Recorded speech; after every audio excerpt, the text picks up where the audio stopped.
Bismillahirrahmanirrahim. Assalamu alaikum dear students. Hope you are all fine. अब next MCQs के साथ हम इस लेक्चर के अंदर उसी प्रॉब्लम को एक नए तरीके से देखेंगे कि अगर उसी स्टेटमेंट के अंदर क्या चेंजेस लेकर आएँ तो हमारे पास कौन से नए एमसीक्यूज़ जनरेट हो सकते हैं। ठीक है, सो एक और नया कॉन्सेप्ट हम सीखेंगे उसी कॉन्सेप्ट को यूज़ करके। तो स्टूडेंट्स, क्वेश्चन ये है कि what is the nature of the force between two parallel current carrying wires of 10 ampere in same direction. अब स्टूडेंट्स, एक वर्ड चेंज हो गया, वहां पर डिफरेंट डायरेक्शन था, अब वहां पर यहाँ पर क्या है कि सेम डायरेक्शन के अंदर दो वायर्स हैं, उनमें अगर करंट फ्लो करे पैरेलल वायर्स में, सो देन आपने बताना है पहली चीज। इसका पहला हम कह सकते हैं क्वेश्चन कि क्या दोनों वायर्स अट्रैक्ट करेंगी, रिपेल करेंगी। ठीक है, क्या उनके दरमियान फोर्स होगी या नहीं होगी। और सेकंड, फिर इसी को हम देखेंगे कि अगर यही केस है कि सेम डायरेक्शन के अंदर करंट फ्लो कर रहा है, तो बताना है कि अब what is the value of magnetic field at the centre of the two wires, mid point के ऊपर बी की वैल्यू क्या होगी। तो स्टूडेंट्स, इस प्रॉब्लम को सॉल्व करने के लिए हम क्या कहते हैं कि अब सेम डायरेक्शन के अंदर करंट है, तो लेट अस सपोज इसके अंदर करंट फ्लो कर रहा है स्टूडेंट्स अपवर्ड डायरेक्शन के अंदर। ठीक है, तो इसके अंदर भी हम ले लेते हैं करंट आई फ्लो कर रहा है, क्योंकि 10 एम्पेयर है, that is same magnitude, so in the same direction. So current flow करेगा तो करंट कैरिंग वायर के अराउंड क्या होती है, मैग्नेटिक फील्ड बनती है, होती सर्कुलर है। तो पहले देखते हैं कि हमारे पास क्लॉकवाइज है या एंटी क्लॉकवाइज है। सो हम क्या करेंगे, Fleming simple right hand rule use करेंगे। तो राइट हैंड रूल हमें ये कहता है कि place your thumb in the direction of the current and curling of the finger shows the direction of the magnetic field. तो ये हमारे पास कुछ मैग्नेटिक फील्ड यहाँ पर शो कर देते हैं और फिर डायरेक्शन शो करेंगे। ठीक है, अब स्टूडेंट्स फॉर एग्जांपल यहाँ पर मैग्नेटिक फील्ड जो बनती हैं वो इस तरह से बनती हैं। ठीक है, ये अब थंब को प्लेस करें इन the direction of the current, तो यहाँ पर हमारे पास जो डायरेक्शन ऑफ मैग्नेटिक फील्ड बनेगी वो एंटी क्लॉकवाइज बनेगी इस डायरेक्शन के अंदर। तो यहाँ से हम देख सकते हैं ये ऐसे। अब इस वायर से भी हमारे पास क्या होगी, ऐसी ही डायरेक्शन हमारे पास होगी।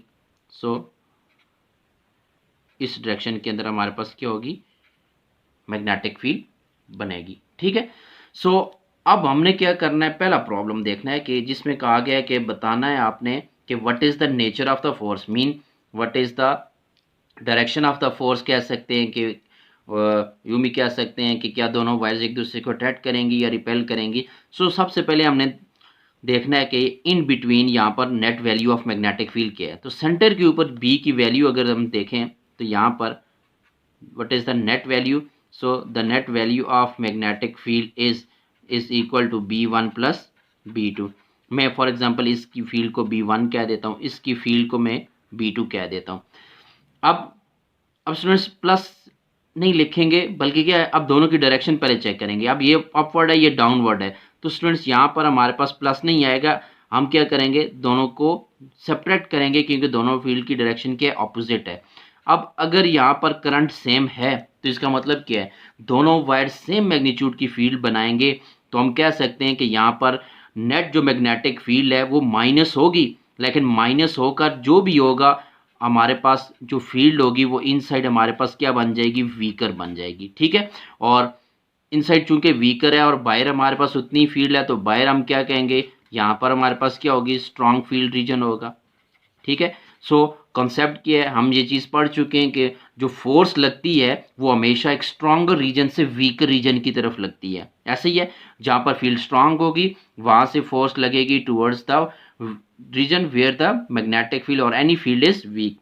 सो यहाँ पर क्या होगा, बाहर B2 है, यहाँ पर दोनों को हम क्या करेंगे, सेपरेट करेंगे, फील्ड वीक हो जाएगी, तो यहाँ से फोर्स लगेगी इधर और इस वायर के ऊपर भी इधर। सो हम कह सकते हैं कि दोनों वायर्स क्या करेंगी, एक दूसरे को अट्रैक्ट करेंगी। ठीक है, तो ऑप्शन ए हमारे पास क्या होगा, करेक्ट होगा कि both wires will attract each other if same current is flowing. ठीक है, और आपके पास क्या है, दोनों वायर्स के अंदर सेम डायरेक्शन के अंदर करंट फ्लो करेगा। देन आपने याद रखना है, इस तरह से सेम डायरेक्शन है तो तब आपने स्केच बना के कहना है कि दोनों वायर्स एक दूसरे को क्या करेंगी, अट्रैक्ट करेंगी। ठीक है, now another important MCQs is that what is the value of the magnetic field at halfway between two parallel current carrying wire of 7 ampere in same direction। Students इसी को ही देख लेते हैं, अगर दोनों के अंदर same value of current flow कर रहा है, अब करंट की वैल्यू उसने क्या है कि दैट इज 7 एम्पेयर, और सेकंड इंपॉर्टेंट चीज उसने कही है कि फ्लोइंग इन सेम डायरेक्शन। तो बताएं कि what is the value of B, mean half way between them, centre के ऊपर दोनों वायर्स के दरमियान वहां पर बी की वैल्यू कितना होगी। So the value of magnetic field at the centre is, हमने यहाँ पर डायग्राम से देखा है दोनों फील्ड ऑपोजिट डायरेक्शन में, तो नेट फील्ड हमारे पास क्या आ जाएगी B1 माइनस B2। अब स्टूडेंट्स व्हाट इज B1, इस वायर की वजह से हम देखेंगे इस पॉइंट के ऊपर किसी डिस्टेंस r के ऊपर हम कहते हैं कि B कितनी है, इस पॉइंट इस वायर की वजह से यहाँ पर B की वैल्यू कितनी है, तो उसके लिए अगेन हम एम्पियर्स लॉ यूज करते हैं। तो स्टूडेंट्स एम्पियर्स लॉ हमें कहता है the value of magnetic field is B is equal to mu naught I divided by 2πr and minus mu naught I divided by क्या है 2πr। सो दोनों कैंसिल हो जाएंगे। सो हम क्या कहेंगे, the net value of magnetic field when current is flowing in same direction of magnitude 7 ampere, दोनों के अंदर अगर करंट सेम है, ये भी 7 एम्पेयर है, ये भी 7 एम्पेयर है, दोनों सेम फील्ड बनाएंगे, और the net value of magnetic field या the value of magnetic field at the half way between या मिड पॉइंट के ऊपर between the two parallel current carrying wire in the same direction is, वो क्या आ जाएगी, 0 आ जाएगी।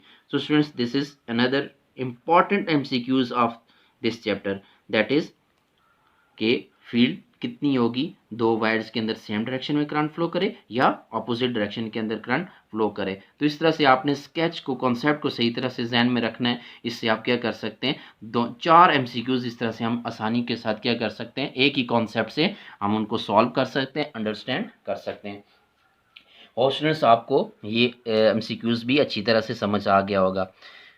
सो स्टूडेंट्स आपने चैनल को लाइक करना है, सब्सक्राइब करना है, और ये वीडियो अपने फ्रेंड्स के साथ भी शेयर करें ताकि सारे स्टूडेंट्स तक ये वीडियो जो है वो पहुंच सकें, ताकि वो भी ये छोटे छोटे जो हमारे पास इंपॉर्टेंट कॉन्सेप्ट्स हैं वो सही तरह से समझ सकें, सीख सकें।